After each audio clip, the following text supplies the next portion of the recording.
Radio J. Réfoy, Serge et Nicolas Rafale. Radio J. Bonjour Emma Scali, vous nous racontez aujourd'hui le lien, le point commun entre l'alimentation, mange et tais-toi, et la psyché, c'est bien cela?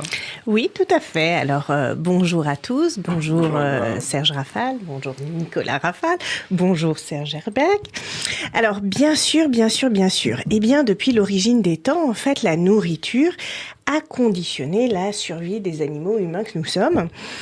De fait, elle a structuré, on pourrait dire en grande partie, nos modes de fonctionnement sociaux et culturels. Mais bien que manger, en fait, soit une nécessité, eh bien, il existe un lien très, très étroit et assez indéniable entre la nutrition et nos émotions. C'est là que ça rejoint un petit peu la psychologie. Alors, je m'explique.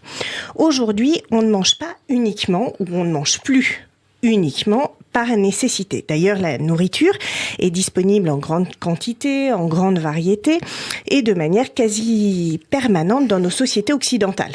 Alors chez nous, c'est pas partout dans le monde, mais en tout cas ici, c'est un peu comme ça que ça se passe.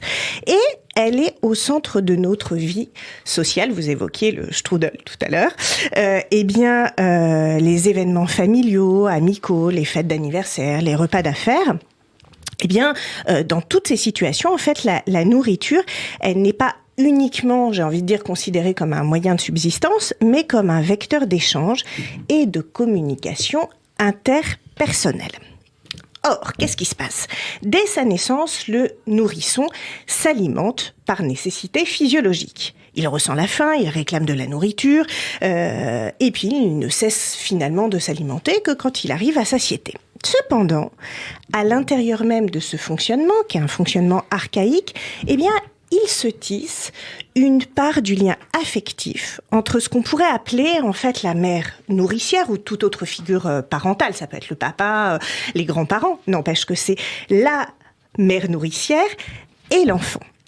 Pourquoi ? Parce que notre tout premier rapport au monde, eh bien, il passe par la succion. En fait, il passe par la bouche. Et c'est ce qu'en psychopathologie, finalement, on appelle le stade oral. Et c'est là, en fait, que s'enclenche, d'une certaine manière, la toute première imbrication, j'ai envie de dire, entre notre rapport au monde, à la nourriture et notre affect. Ce qui veut dire, Emma, que le lien entre alimentation et émotion se met en place dès la naissance ? Alors, presque, mais pas tout à fait. Je m'explique. En fait, c'est quand l'enfant devient un petit peu plus autonome dans son alimentation qu'il va développer un véritable lien entre ses émotions et sa façon de manger. En fait, très souvent, les adultes qui composent l'entourage de l'enfant vont conditionner d'une certaine façon ce rapport. En fait, la nourriture va venir récompenser un comportement qui est conforme à leurs attentes, du style si t'es sage, t'auras du chocolat. À cette même période sera également mis en place en fait la nourriture qui vient consoler l'enfant. C'est-à-dire que si l'enfant est triste, par exemple, on va lui dire allez, ne pleure pas, je te donne un bonbon, ça va aller un peu mieux. Et souvent en fait dans ces deux cas, il s'agit d'aliments sucrés, j'imagine Nutri-Score. Pas terrible, qui vont être très rapidement en fait associés à des émotions très précises. Et alors quand l'enfant devient adulte, eh bien qu'est-ce qui se passe ? Eh bien ces aliments vont venir aussi le rassurer, le réconforter, le récompenser. Pourquoi ? Eh bien parce qu'ils incarnent d'une manière inconsciente, si vous voulez, l'attention, je dirais même peut-être l'affection en fait du parent.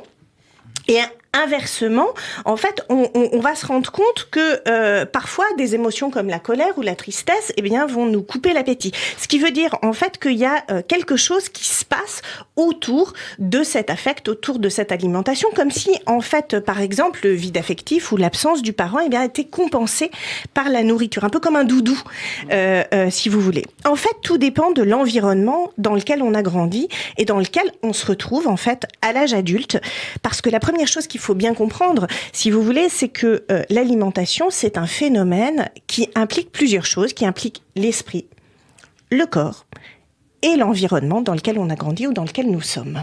Et je crois à ce propos, Emma, qu'il existe 4 types de mangeurs. Alors, tout à fait. Alors, c'est pas moi qui le dis, ça c'est Leslie Frazier, qui est professeure de psychologie à la Florida International University. Et selon elle, en fait, il existe 4 types d'attitudes envers l'alimentation. Premier type d'attitude, ce sont les mangeurs internes. En fait, lorsqu'ils sont stressés ou tristes, ou lorsqu'ils célèbrent, lorsqu'ils sont heureux, ils se mettent à manger. En fait, ils sont pas vraiment attentifs aux signaux de leur corps, si vous voulez. Ils mangent quand leur esprit ou leurs émotions leur disent « mange ». Les deuxièmes types de mangeurs, en fait, ce sont les mangeurs externes. C'est-à-dire, ce sont des mangeurs qui vont manger en réponse à ce qu'ils aperçoivent dans l'environnement. Alors, ça peut être les publicités, par exemple. Donc, ils vont être très sujets à manger en fonction des publicités.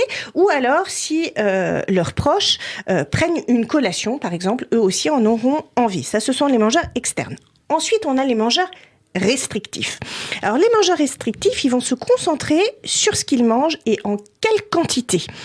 Donc, ils vont par exemple supprimer un groupe d'aliments particuliers pour perdre du poids, ils vont examiner les calories et réellement, en fait, ce type de mangeur va accorder une importance au faible apport calorique, mais pas forcément à une bonne nutrition. C'est là qu'ils font parfois une petite erreur et ils vont manger en réponse, en fait, à des critères auto-imposés plutôt qu'à des indices physiologiques. Et c'est un peu ce qu'on retrouve chez un des personnages. Je ne sais pas si les auditeurs connaissent la série Desperate Housewives. Alors, il y a plein de choses autour de la nourriture. Il y a un des personnages qui est Brie Van de Camp, qui est très, très obsessionnelle comme ça. Elle fait à manger aux autres, elle les gave, mais elle mange rien du tout. Et enfin, on a les mangeurs intuitifs, qui sont ceux qui apprécient la nourriture, mais qui mangent en fonction des signaux de leur corps. Donc, ils mangent quand ils ont faim et ils arrêtent de manger ou ils ne mangent pas quand ils n'ont pas faim. Et ce sont ceux, finalement, qui sont le moins influencés ou bien par leur environnement, ou bien par leurs émotions. Et j'ai envie de dire, c'est un peu ceux vers qui on devrait tous tendre d'une certaine façon. Alors, pour résumer, Emma. Pour résumer, si nous mangeons nos émotions, c'est peut-être que nous cherchons à combler un vide à l'intérieur de nous, que nous avons des difficultés à affronter une situation particulière, douloureuse, dont on pourrait dire d'une certaine manière, et là je reprends ma casquette de psychanalyste, qu'on a du mal à les digérer, ces situations-là. Alors, comment on va faire ? Le mieux, c'est d'essayer de trouver des substituts émotionnels. Plutôt que de manger, lire un livre, écouter de la musique, faire du sport, voir des amis et consulter un professionnel, un nutritionniste, mais aussi, pourquoi pas, un psychologue ou un psychanalyste qui nous aidera à comprendre ce qui se passe en fait à l'intérieur de nous pour déconstruire nos schémas inconscients et reprendre la main, si je puis dire, d'une certaine façon sur nos comportements alimentaires pour éviter les troubles du comportement alimentaire. Merci Emma Scali, professeur, un commentaire sur ce que vous venez d'entendre. Je suis totalement d'accord avec ce que j'ai entendu et très très intéressé. C'est vrai que manger, ça n'est pas simplement couvrir des besoins physiologiques, biologiques. On ne mange pas que pour couvrir des besoins en nutriments, mais on mange aussi des symboles. Et c'est vrai que l'alimentation, c'est bien plus que de la biologie, c'est de l'émotion, c'est du social, de l'économique, du culturel. C'est identitaire. Absolument, ouais. Et c'est ça d'ailleurs qui est magnifique dans Bien l'alimentation. sûr. Merci Emma Scali. Je rappelle qu'on vous retrouve assez régulièrement sur Radio J. Mais tout à voilà, fait, vous faites des chroniques théâtrales, des chroniques alimentation, des chroniques psychologiques, gastronomiques. Je suis multifonctionnelle. Multifonction. Et on rappelle peut-être aussi le titre de votre dernier ouvrage, Série sur le divan. Oui, Série sur le divan, histoire et personnages en thérapie. Chez En volume. En volume. Merci Emma.